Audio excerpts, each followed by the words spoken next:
जय भैरव बाबा की। मेरे प्रिय दर्शकों, क्या होता है मंगल दोष और अगर ये आपकी कुंडली में है तो आप हो जाए सावधान।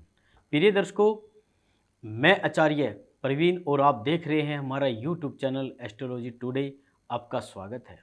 देखिए, शादी की जब बात होती है कुंडली मिलाने की तो सबसे पहले जिस चीज़ पर सबसे ज़्यादा जोर दिया जाता है वह होता है मंगल दोष। कुंडली में मांगलिक है, कुंडली मिलाकर शादी करो, नहीं तो बहुत बुरा हो जाएगा, बहुत अशुभ हो जाएगा। आखिर क्यों मंगल दोष विवाह के मामले में इतना महत्वपूर्ण होता है? मंगल दोष होता क्या है और मंगल दोष का जीवन पर प्रभाव कैसे पड़ता है?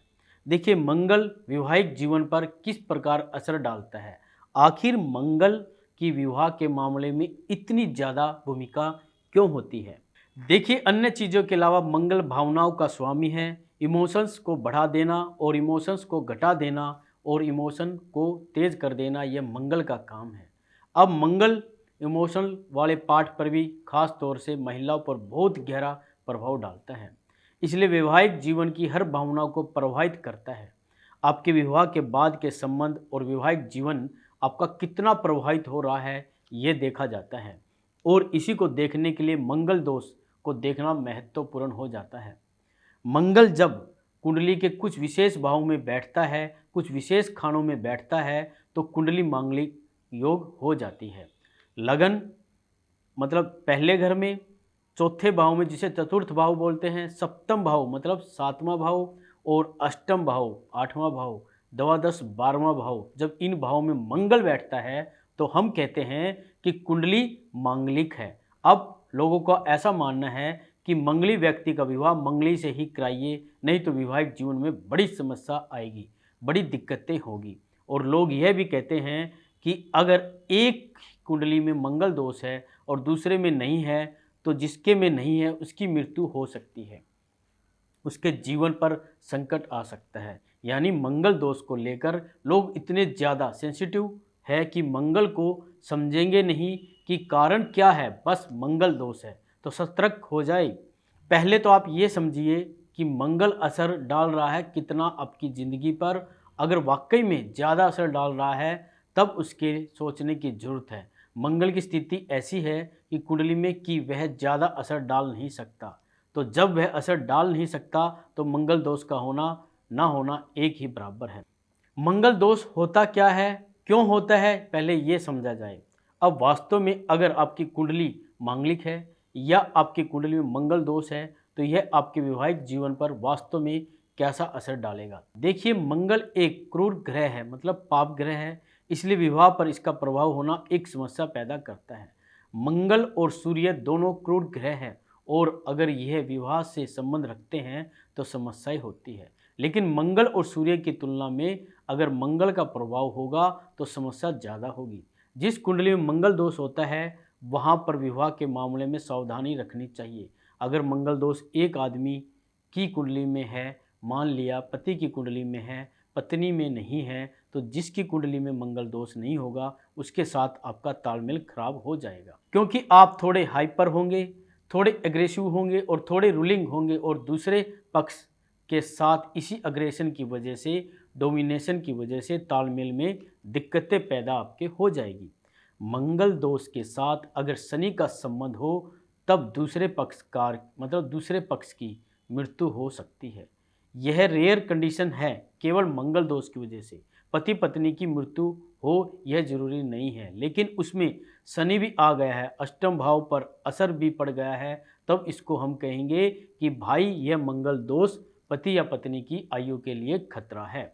मंगल अगर सूर्य की वजह से अस्त हो या मंगल पर बृहस्पति का प्रभाव हो तो यह दोष कमजोर हो जाता है। सिर्फ मंगल को देखकर मत कहिए कि मंगली दोष है, पहले आप देखिए तो कि उसकी कुंडली में मंगल का असर है भी या नहीं। अब मान लिया कि मंगल अस्त हो गया, अस्त होने का मतलब सूर्य के साथ बैठा है।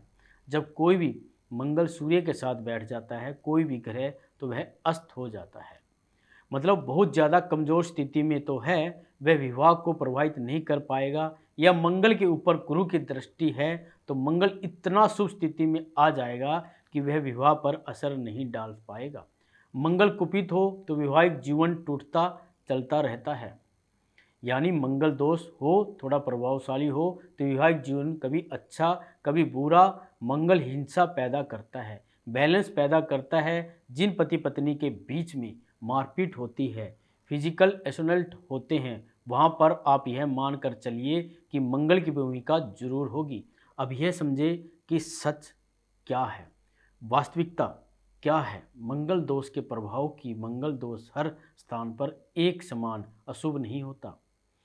अब मंगल दोष कैसे बनेगा, देखिए लगन मतलब कुंडली का पहला घर, चतुर्थ चौथा घर, सप्तम कुंडली का सातवां घर, अष्टम आठवां घर और द्वादश 12वां घर। यानी 1 2 3 4 5 जगहों पर मंगल के बैठने से 5 अलग अलग तरीके के मंगल दोष बनेंगे। लेकिन हर स्थान का मंगल दोष एक बराबर बुरा नहीं होगा, बुरा दोष नहीं देगा। लगन का जो मंगल दोष है और अष्टम भाव का जो मंगल दोष है वह ज़्यादा अशुभ होता है। चौथे भाव का जो मंगल दोष है और द्वादश भाव का जो मंगल दोष है यह मंगल मध्यम फल देता है। और सप्तम भाव का जो मंगल दोष है वह प्रॉपर्टी के मामले में, पैसों के मामले में काफ़ी सहायता करता है, लेकिन सेहत बिगाड़ता है। इसलिए सप्तम भाव का मंगल मिले जुले परिणाम देता है और मंगल दोष कुछ मामलों में लाभकारी भी होता है। सामान्यतः है कि शक्ति, साहस और आत्मविश्वास के मामलों में मंगल लाभकारी होता है। मंगली जो लोग होते हैं वे बड़े साहसी, बड़े क्रेजियस होते हैं। अगर ठीक तरीके से मिलान करके विवाह किया जाए तो मंगल दोष का प्रभाव लाभकारी हो जाता है। 2-3 बातें मंगल दोष के बारे में जान लीजिए। एक बात तो यह है कि बिल्कुल ज़रूर नहीं है कि मंगली का विवाह मंगली से भी हो, ऐसा बिल्कुल आवश्यक नहीं है। जिस स्थान पर एक आदमी की कुंडली में मंगल है, अगर दूसरे आदमी की कुंडली में उस स्थान पर सूर्य हो, शनि हो और राहु केतु हो तो मंगली दोष भंग हो जाएगा, चाहे वह मंगली हो चाहे वह मंगली ना हो।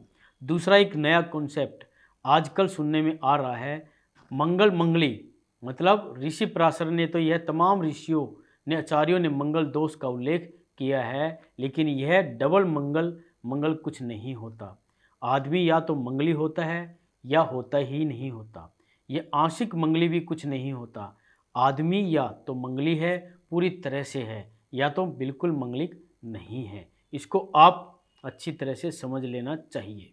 तो प्रिय दर्शकों, यदि आप भी जानना चाहते हैं कि आपकी कुंडली के अंदर मंगली दोष का क्या प्रभाव है, यदि आप कुंडली मिलान करवाना चाहते हैं अपने घर में, परिवार में किसी की, तो हमारे दिए गए नंबर पर संपर्क करके जानकारी ले सकते हैं। तो प्रिय दर्शकों, आज के लिए बस इतना ही और अगली वीडियो में मिलता हूँ कुछ नई जानकारी के साथ। जय भैरव बाबा की।